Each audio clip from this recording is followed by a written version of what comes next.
હા ખરેખર હા વ્રત સાહેબ, જે ગામમાં સંબંધ થયો એ ગામમાં પ્રસંગમાં નહોતું જવાતું, મર્યાદા જોવાની વાત તો ન્યા ગઈ.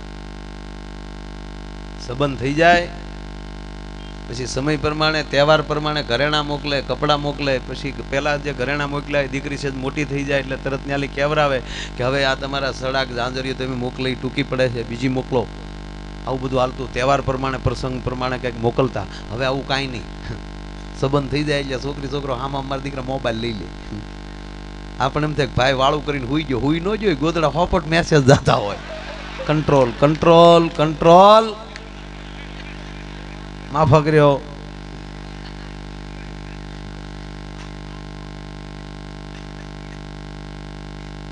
હમણાં તો એક છોકરે મેસેજ મોકલ્યો, પછી સંબંધ થયેલો દીકરીનો.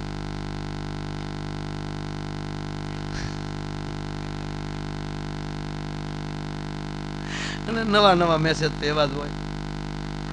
એ તો હવે મોબાઈલ થયા એટલે મેસેજ મોકલે. પેલા મોબાઈલ નહોતા ત્યારે અમુક અમુક खत लिखता हूँ खून से शाही मत समझना, जिंदा हूँ तेरे याद में मुर्दा मत समझना. આ તો શહેર વાળી વાત થઈ, પણ ભાઈ ગામડાના માણસો અભણ કેવું લખતા છે એ લખતા, શાયરીઓ લખતા. આ તો કોઈને તમને કહી દઉં, ગામડાનો અભણ માણસ એટલે અભણ એટલે હાવ દેશી બાયું. દીકરી ભણી ન હોય પણ એક દીકરી બેનપણી એની ભણેલી હોય એની પાસે લખાવે, લખે નહીં. હા, હું ગઈ થી વાડીએ, મને વાગ્યો કાંટો, દિવાળીમાં ઘૂઘુ આવી જો એક આટો. અરે તારી ભલી થાય. અરે અરે વાહ ઘૂઘુ વાહ. પણ આમ અમુક અમુક તો આમ રીતસર, આમ બહુ સારા થોડા ઘણા ભણેલા હોય તો રીતસર નામ આવું સરસ કાગળ લઈ પેરેગ્રાફ પાડે, પછી ઉપર પીપળાનું પાન દોરે, એને કહેવાય દિલ. અને એની હોહરવું મારા દીકરા તીર કાઢે. પાછા એ તીરની અણીએ હામા વાળાનો કેપિટલ લખે, પાછળ એનો અહીંથી નીકળ્યું ન્યા ગયું. પછી પાછા નીચે બે ડુંગરા દોરે, બે પહાડોની વચ્ચે સૂરજ ઉગાડે, નીચે નાનું સરોવર. પછી નીચે લખવાનું શરૂ કરે, પ્રિય ગુગુ, ગુગી ગુગુ ગુગી.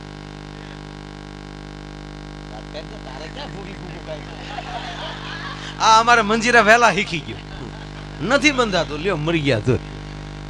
હામા વાળા પૂછે કે તમારો મૃત્યુ ધંધો શું કરે, હું કેવું.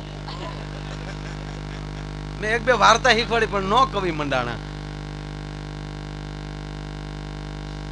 પછી લખે, પ્રિય ઘૂઘી, ઉગતા સૂર્યોની કિરણોમાં આથમતી સંધ્યામાં હર પલ તને યાદ કરું છું. બપોરે તને યાર ઉકળડે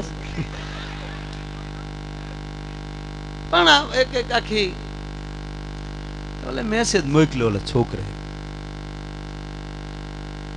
શરૂઆતના મેસેજ એવા હોય બધા.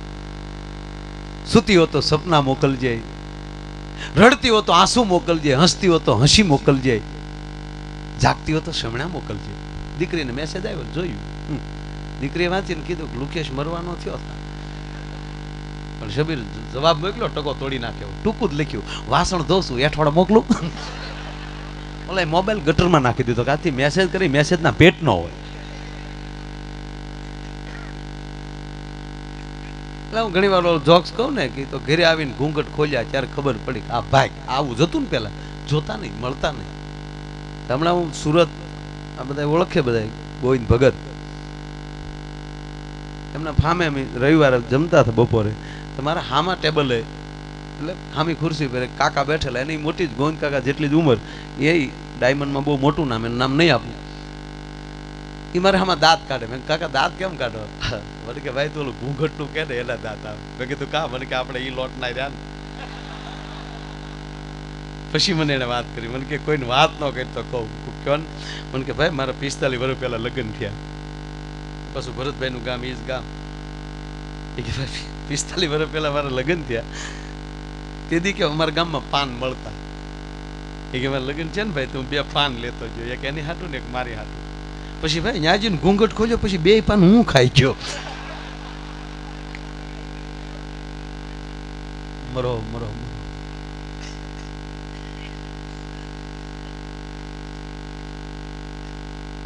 પણ એક મુદ્દો મને બહુ ગમે છે.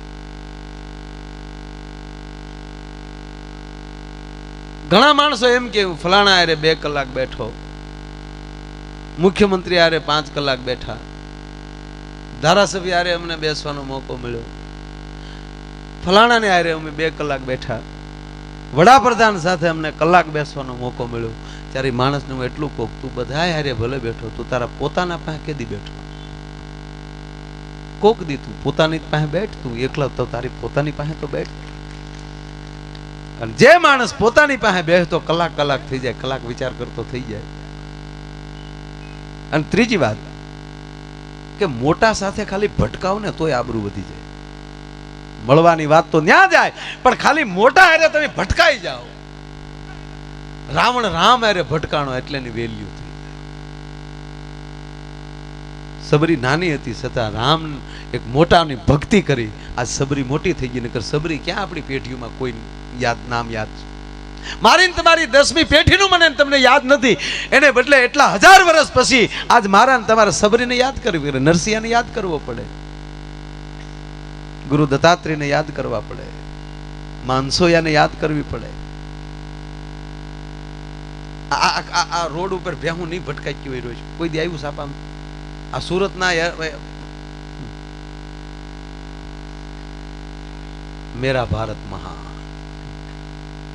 રનવેમાં ઈ સડી ને પ્લેન આરે ભટકાણી તો તમામના સાપામાં આવ્યું, ભેંસી ભટકાણી, તેણી દીધા હેલિકોપ્ટર થી ગોતે છે, હજી તો સડી એટલે મરી ગઈ ચાલી સડે. ઈ મુદ્દો જ વિયો બધા. 3 ભેંસો હતી, 2 મળી છે, ત્રીજી ગઈ કે મરી ગઈ. ઈ કોઈ ગણ્યું નહીં. એક પ્લેન આરે જો ભેંસ ભટકાય તોય એના સમાચાર બનતા હોય. અને એક બીજાના બધાને કહો, એક નવો એક આખો ક્રેઝ આવ્યો, છોકરાને ઇંગ્લિશ મીડિયમ ભણાવો, મોંઘી સ્કૂલમાં મોકલો. 100% ઇંગ્લિશ પાવરફુલ હોવું જ જોઈએ છોકરા, પણ મીડિયમ ગુજરાતી રાખો. એની અંદર તમારા બાપ દાદાની વાર્તાઓ આવશે ભણવામાં, અંગ્રેજીમાં નહીં આવે. તમારે અંગ્રેજીની જરૂર તો એટલી છે ને, સ્પષ્ટ તમે સમજી શકો, સ્પષ્ટ બોલી શકો અને એને જાણી શકો. અને ત્રીજી વાત, તમે ગમે એ ભણો સાહેબ, ભણતર પૂરું થાય તો પાઠ્યપુસ્તક બદલી ગયા હોય ને જિંદગીમાં કાંઈ નથી આવવા. આમાં જેટલા ઓફિસરો જેટલા જે ભણેલા હોય એને કહો તમે ભણ્યા કેદી કાંઈ આવ્યું? હે ઘણા કે સારું જો આપણે ન ભણ્યા ખોટો એ રાખવું પડે. વાત એ હાશી છે. ભણાવો, ખૂબ ભણાવો છોકરા. મકાન લેવા માટે માણસ લોન લઈએ કે છોકરા માટે શું કામ ન લઈ શકે લોન? ભણાવો, પુષ્કળ સારી રીતે ભણાવો. પણ એક એવો ક્રેઝ ઉપડ્યો, દૂર હોવો જોવે ઇંગ્લિશ મીડિયમ. આપણા છોકરા ઇંગ્લિશ મીડિયમ પીઝા ઉપર માખણ સોંપડ્યું એવું લાગે.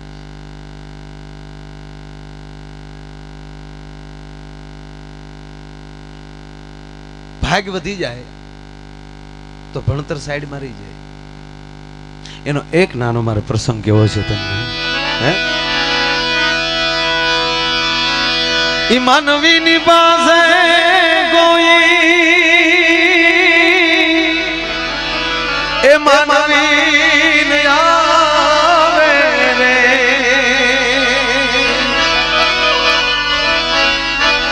એ જે તારા દીવાસો હે પૂછીને દુખિયા રે આવકારો મીઠો